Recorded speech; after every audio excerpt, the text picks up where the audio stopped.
Welcome to another episode of Inspired Voices. I'm Oliver Riera, and this is Emma Finley. Hi, world. How you doing? Good. Awesome. Why don't you tell everyone what you do? Well, I am a bit of two worlds. I am, first and foremost, to myself, a photographer. So I do a lot of portrait photography, movement portrait photography in general, which kind of goes into the second world of me, which is that I am also an aerial dance instructor. That's very cool. That's quite a difference. Well, not really. I mean, movement with pictures and then movement with the body, just kinda... I honestly, I feel like I found my voice in my photography when I found the way to meld the two together. So gotcha. They coincide very well if you make them coincide very well. Yeah, I get that. Okay, cool. So let's bring it back. Yeah. Where are you from? You're from North Carolina, aren't you? Yeah. I'm from here. I'm about as from here as it gets. Yeah. I did like some ancestry research, and I have something like 5 generations of North Carolina in my family. That means her ancestors were slave owners. Just to let everyone know. No, I'm just kidding. They were farmers, okay? But probably. Even worse! We're from the country. Yeah. What part? Johnston County. Johnston County? I was born in Wilson. Most of my family's in like Four Oaks, Smithfield area. Yeah. How many? You have brothers, right? Mm-hmm. Yeah. Just brothers? 2 older brothers. Two older brothers. All right, cool. Awesome. How was it growing up with them? Were you like always getting picked on? Oh, yeah. My brothers were the type that loved to pick on me, but didn't like anybody else doing it. Yeah. That's true. That's true. Yeah. They wanted to be the bullies. Yeah. Not everyone else. And I was the tag along. I was always like running after them, trying to get involved in really? whatever it was they were doing. Yeah. You want to be cool just like them? Oh, yeah. How old, how much of a difference in age is that? I think 4 and 5 years older than me. Okay. Yeah. Nice. Cool. Awesome. So how was it growing up in Wilson? Well, Wilson, honestly, Wilson. I didn't grow up in Wilson, but I moved around a lot as a kid. Why is that? My mom and dad were divorced. Did they get divorced like while you were young? I was about 2 or 3 when they got divorced. Okay. Yeah. Gotcha. And so my mom is who we lived with, and she was all over the place. Yeah. Yeah. She was like, my childhood was her dating a lot. Oh, gotcha. So you saw a lot of different guys. And yeah. Did you ever call one of them dad? No. I could say there's one that I felt more of a father figure than the rest, but for the most part it was, just guys coming in and out? Kind of in and out, yeah. Gotcha. And your brothers stayed with your dad or something? Or? No, my brothers lived with you too? With me, yeah. Gotcha. How did they take it? Were they... because like with the guys is it's kind of a difference. Yeah. I don't know how you... Well, my middle brother is kind of quiet like me, and he just kind of goes with the flow. Yeah. So him and I get along very well. Yeah. My oldest brother was a little more of a fighter. Ah, gotcha. So he would like fight the dad? Oh, I mean the guys. The guys. There were occasions, yeah. There were some knockdown fights. Oh yeah. There was wow. Yeah, it was intense. Like at what age? Like when he was a teenager or when he was like in middle school? Mostly. Okay, gotcha. I think he probably tried younger too, but right. Yeah, didn't really work out for him. Didn't work. No. Yeah, I hear you. So where was dad in the picture? My dad. Let's see. We would see him every other weekend when I was young, for a while, and then we stopped seeing him about the time I got in middle school-ish. Yeah. He lived with his mom in the time that we saw him. He was on drugs. Gotcha. It was one of those things that our family dealt with but didn't really talk about. So he was a drug addict? Yeah. Gotcha. Yeah. He actually... Is it just drugs or is it drugs and alcohol as well? Both. Okay. I know he tried to get off of at least the alcohol he was trying to get off of. Again, like, we didn't talk about it, so I get the, like, I think this is what happened. Yeah, I get that, yeah. But yeah, there was like, I remember an occasion where my mom came and picked us up from my grandmother's house because my dad had gotten in trouble and like he had broken a rib because a drug dealer was trying to collect money on him and he couldn't pay it. Like it was bad. Yeah. Yeah. Wow. That's crazy. Yeah. Did you ever see any of that? Or did your mom like kind of keep you away from all of that? Yeah, I think she tried to keep me away from it. There was a lot of family tension. There was a lot of her fighting for custody things. My grandmother actually was more the one fighting for custody for my dad. So is the grandmother on her side, on his side? Gotcha. Yeah, she was very caring, but kind of misplaced. Yeah. It seems like your mom tried to do the best she could, I guess, with what she had. Definitely. Right? I mean, that's the thing that I took from my childhood as well. It's like, family separation and child abuse and all that stuff. And just looking back at the situation and how everything was and everything like that. Well, I could tell like that's kind of like how only way my dad knew how to treat the kids and stuff like that. And not just that, but like everything else that was going on with immigration and all that stuff. So there's just so much pressure on immigrants, especially that go on that people don't really take account to. And then someone else, like the kids, get the repercussions. Was it just like you guys, or was it your mom too? It was my mom too.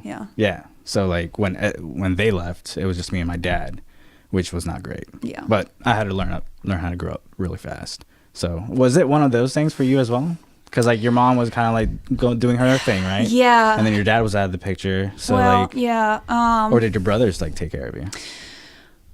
A little bit of both. Yeah. My brothers definitely had to play a bigger role, I think, in my life. But we all just sort of did our own thing. Gotcha. My mom was trying, she was working a lot. She was at some points working 2 jobs, just trying to like make ends meet with us. And she had I feel like she had this idea of trying to make sure that, we like fit in with everybody in school. We had nice clothes. Had food on the table. Yeah. Gotcha. But she was also dealing with her own stuff. Like she was dealing with her own emotional stuff and all her fears and stuff like that. Yeah. My parents as well. I get that. So how long did you live in everywhere?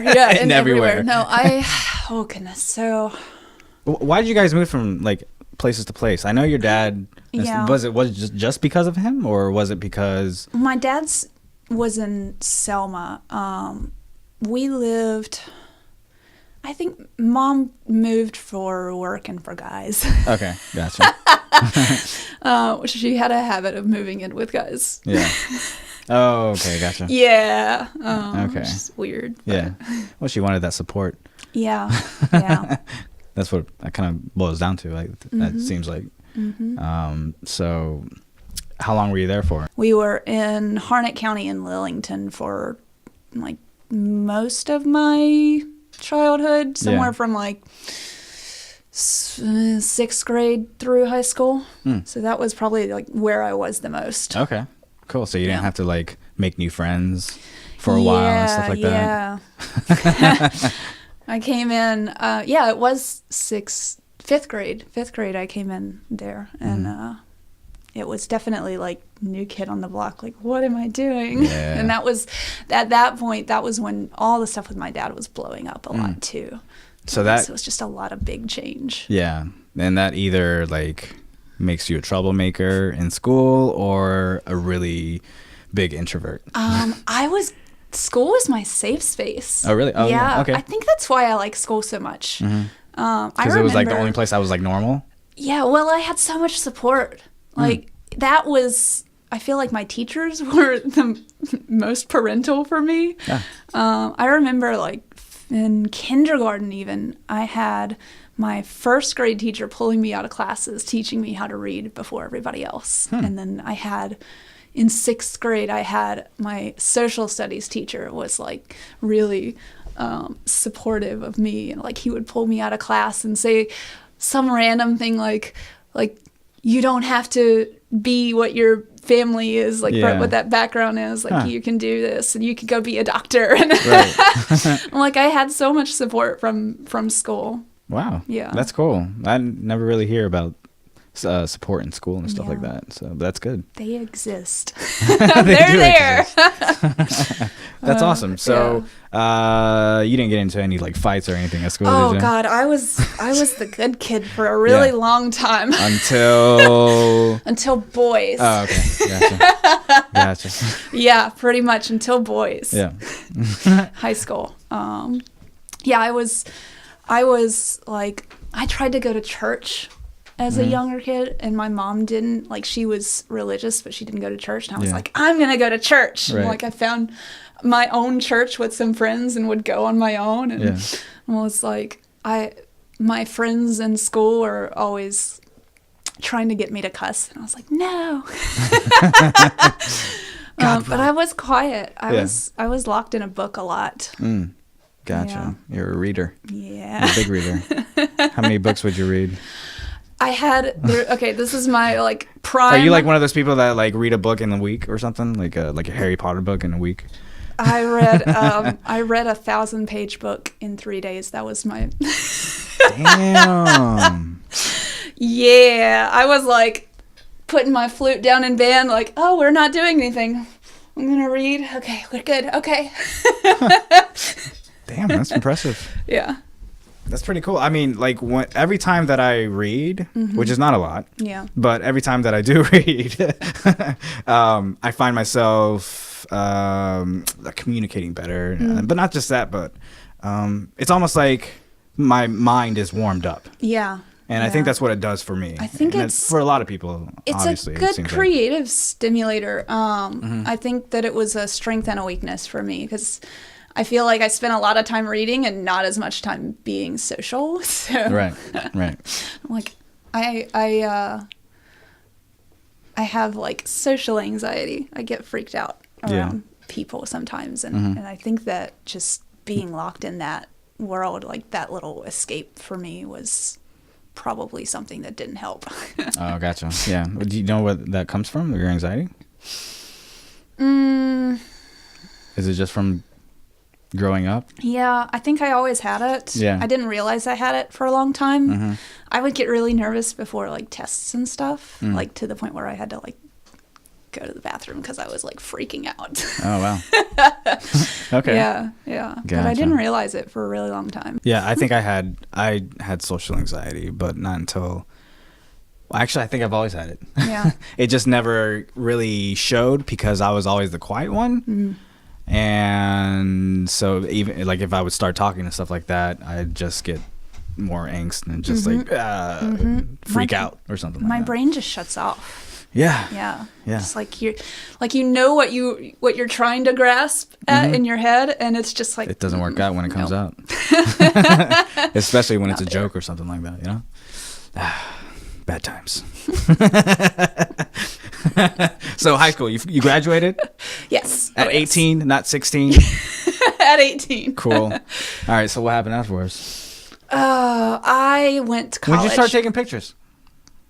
That wasn't until 2008. Oh, wow. So it was like... I had like a little camera in high school. Yeah. Just like a little point and shoot. And I would take that around. And I would take pictures of random shit. Yeah? Yeah.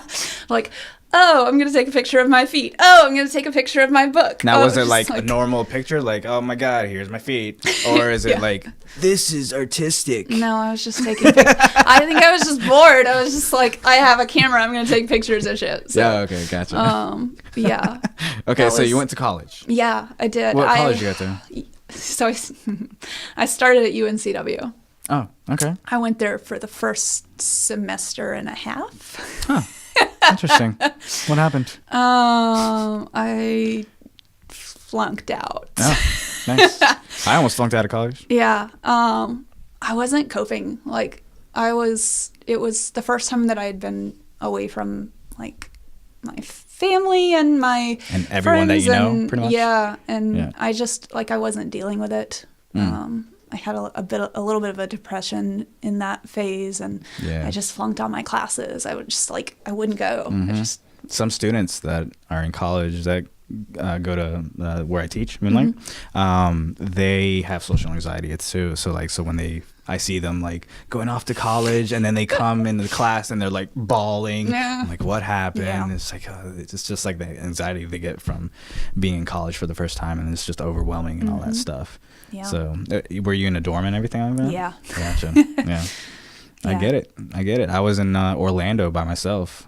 I didn't have anyone at all. So, which was crazy, especially with someone who's like as introverted as me.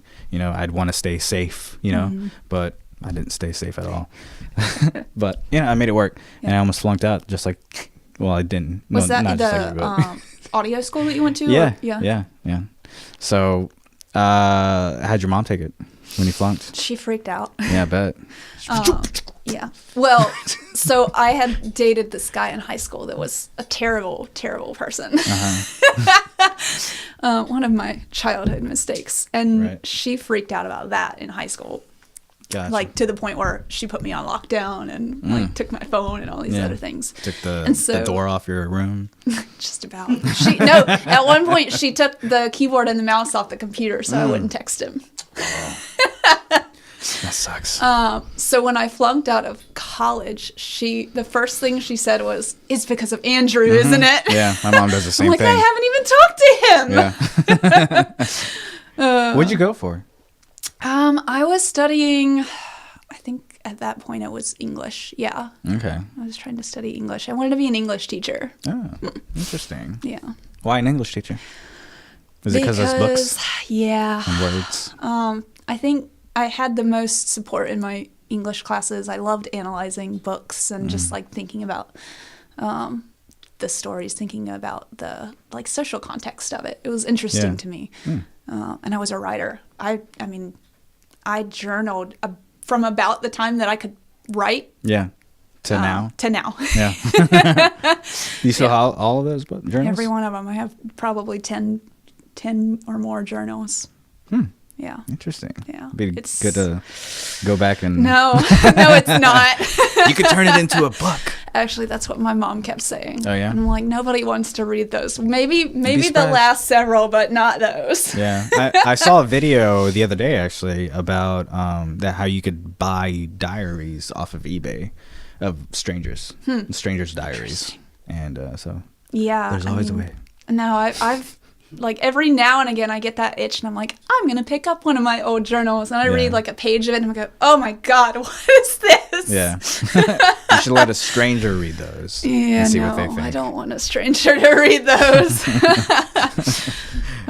Okay, so how'd your brothers take it? What were your brothers doing? Like, when you were in college and stuff like that? Were they off to... They were out of college by that point, right? Yeah. My oldest brother... If they went to college. So we all pretty much had the same start in college, which was go to college, fail college. Yeah. My oldest brother went to like an automotive college and it didn't work out for him. And so he started just kind of taking random jobs, labor field. Oh, gotcha. My middle brother went to Western Carolina for a while. And I guess he just didn't like it. Like, he didn't flunk out, but he just wasn't a fan of it. Wasn't really interested in it. So he went off and did his own thing. So you moved back in with your mom? No. God, no. No, I was ready to get out, and I was never coming back. Yeah. What'd you do? What'd you do after college, after you flunked? Well, that was about the time that I started seeing my soon-to-be husband. Was right out of high school. Gotcha. And so when I flunked out of college, I basically went and stayed with him and enrolled in Wake Tech. Yeah. And finished an associate's degree there. Oh, okay. Gotcha. Yeah, so I was in and out of school a lot. Yeah. Like, I loved the environment, but I wasn't sure where I was going. Yeah, it wasn't clear or specific, I guess you would say. Like, I feel like I used... Did you still want to be an English teacher at that point?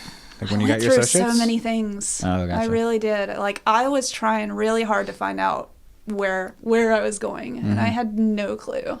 So it's just like, try something on. This doesn't work. Try something else. Yeah. This doesn't work. Is that when you found the camera? Yeah. While I was at Wake Tech, and I picked up my first DSLR camera, and a lot of it was just goofing around and playing. Yeah. And I found some meetups online and like met some other photographers, and they showed me stuff, and I was just like playing around with it. But I did some graphic design classes at Wake Tech because it was so interesting to me. And I didn't like graphic design either, so gotcha. I put that down, but I kept the camera. Yeah. It's a little bit simpler with the camera. With the graphic design, it's there's a lot more parts to it, I guess you could say. Yeah, I felt like my creativity wasn't as strong trying to develop Gotcha. graphics. Yeah, like from like a starting position and stuff. Yeah. From the ground up, pretty much. Yeah, like I enjoyed sketching and drawing, but I just flyers and things like that were I just wasn't feeling it. Yeah. I wanted to create something a little different. Right. Gotcha. Okay. So, did you buy the camera or did you just? Okay. I didn't know if like Wake Tech provided it or. No, what? they don't like to. They don't give you much. Yeah, I'm sure. Community college. Yeah. Woo. Cool. So you bought the camera. What kind of camera was it? It was a Canon Rebel XSI. All right. Yeah. Cool. Yeah. All right. It was big in its day, and now it's crappy. Yeah, I bet. I actually saw one come in. I work part-time at a camera store, and I saw one of those come in the other day. I was like, oh my God, it's my first camera. The memories. Do you still have it? No, I gave that away a couple years ago to a friend. Yeah. Gotcha. Okay. Okay, so you started taking pictures. What happened with that? Well, it was kind of just a hobby that was a lot of fun for a long time. Yeah. I started learning external lighting. That was a whole new world. Just playing around with like gelled flashes and different lights, and gotcha. I was experimenting, so I was taking pictures of everything and taking a lot of self-portraits because I was about the only person that was willing to model for me. Yeah, yourself. That's hard. That's hard to do that. Yeah, it's not easy, especially with a little rebel. Yeah. Did you have the remote with it or anything? I had one of those remotes that you actually have to point at the camera. Yeah. So And it then was it like takes a 2-second like point and throw it somewhere. Yeah. And then I'm like, pose. Yeah. That's cool. Yeah. When did you start doing it for, I don't know, money?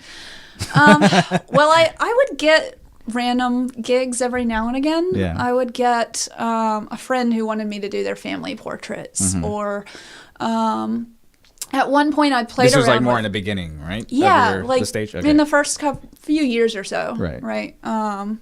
And I tried to gear towards being like a second shooter for weddings and stuff. And it just didn't take off. It was a couple of gigs a year. It was just something that helped me buy more gear. Yeah. And that was pretty much it for a long time. It wasn't until this year, actually, that I really hit something and it started moving and I started following it. This year as in 2017? 17, yeah. Gotcha. Yeah. Okay. This past This year. past year, yeah. That's cool. That's Yeah. awesome. Yeah. What does your mom think about all that? The whole photography thing? I think she probably would love to have seen me do something that was more sure. Yeah. Growing up, she wanted me to be a pharmacist. Interesting. Which is, well, I was really good at like pretty much anything that school threw at me. So like I was good at science. I was good at math. And so she had me in these like extracurricular activities there. And so she thought I was going to be a pharmacist and I thought I was going to be a teacher. And But I think she appreciates what I do, so Yeah. she's That's cool. cool. Supportive, but I think she would rather see me do something Of course. safe. Yeah. I think same with my parents. Although not anymore, because now they're seeing how much money I'm bringing in, and they're like, okay, he's good. Yeah, yeah, Stuff like that. So you got to aerial dancing. So Am I saying that right? Aerial dance. Aerial dance. Yeah. Okay. And you could almost just call it movement, because what I teach, it's so many things beyond just aerial things. Yeah. When did you start dancing? Did you do it when you were little? The same too? year I picked up my camera. Oddly. Really? It was like the first time. First time you're doing it? Yeah. Because they usually, when they start off dancing when they're really young as kids and stuff like that, but not you. I did gymnastics for a couple years growing up. Not enough that I would ever really call myself a gymnast. Yeah. Like I tried it's out just for like a hobby. I tried out for cheerleading in 6th grade and I didn't make it. Yeah. And then I just stopped.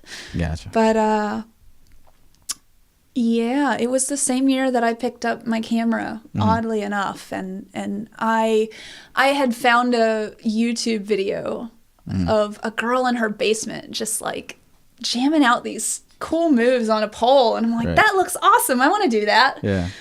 So I went onto the internet and I found a teaser class at Aradia Fitness, and I took it and I loved it and just went from there. Yeah, that's cool. Yeah. And now you teach there.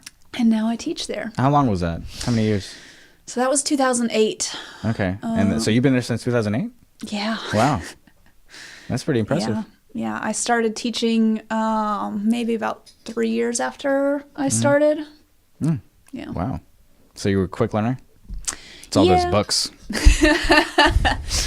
Yeah, I was a fairly quick learner. I think one of the big things that I tell a lot of people, which is you have to find the self-conscious switch and just turn it off, because I think we get stuck in our brains a lot. Yeah. Especially with movement like that. Everybody's super self-conscious when they first start. Now, I get a lot of people. Were you like that when you first started? Oh, yeah. Well, I mean, growing up, I was so quiet and shy, and so I was very self-conscious. Yeah. Yeah. And so that kind of forced you out of that, it seemed like, right? Pretty much. Like, I remember a defining moment. It was the second time I'd taken an intro class. And I remember it was the end of class and they were having us dance through the moves. And I remember in my brain that I was going, oh God, everybody's like going to look at me and think I'm weird. And I told myself, nope, I'm not going to care. I'm just going to like move because it feels good to move. And that was like the moment that I learned that I could turn that off and just go and do the thing. Yeah. Yeah, that's kind of like me with acting. Like the first time I acted, it was an intro to acting class, and we had to do a monologue, and so I went up there and I was so nervous. Yeah. But I knew that if I just stayed in the moment by myself, like just me, there's just me in the room, then everything would be okay.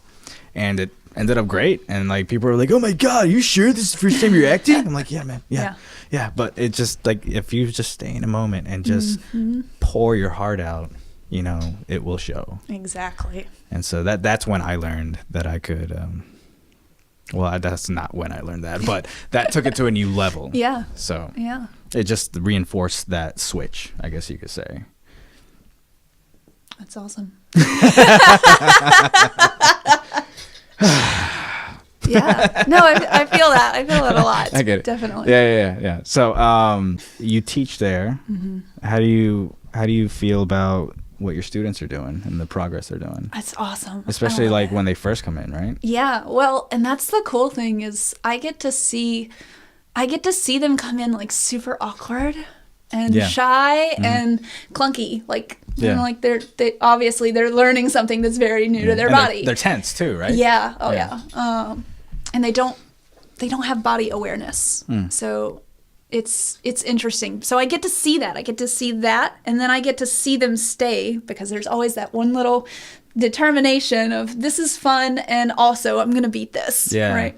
Yeah. And they stay and I get to see them evolve and grow and open up the way that I did when I was dancing. It's so cool.